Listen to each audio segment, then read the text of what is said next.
Hello বন্ধুরা, তোমাদের আগেই আপডেট দিয়েছিলাম অভিনেতা প্রতীক সেনের নতুন ধারাবাহিক আসতে চলেছে টিভি পর্দায়।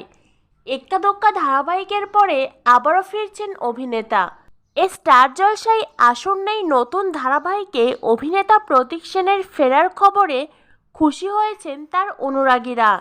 তবে সেইভাবে খুশি হতে পারছেন না কেউই, কারণ এই ধারাবাহিকে তার বিপরীতে দেখা যাবে না অভিনেত্রী সোনামণি সাহাকে।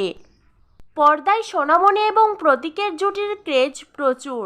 এপার বাংলা থেকে ওপার বাংলা ছড়িয়ে ছিটিয়ে রয়েছে তাদের অসংখ্য ভক্ত।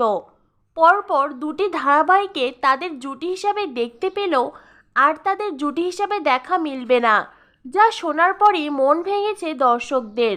এবার অভিনেতা প্রতীক সেনের বিপরীতে দেখা যাবে নতুন নায়িকা সুকন্যা চক্রবর্তীকে। এই প্রথম অভিনয়ে হাতে করে দিতে চলেছেন তিনি।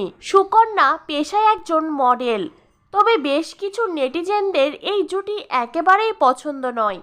তারা সোশ্যাল মিডিয়ায় দাবি জানিয়েছেন সোনামণি এবং প্রতীক সেনের জুটি ফিরিয়ে আনা হোক আবারও। ভক্তদের দাবি কি রাখবে চ্যানেল, সেটাই দেখার অপেক্ষা।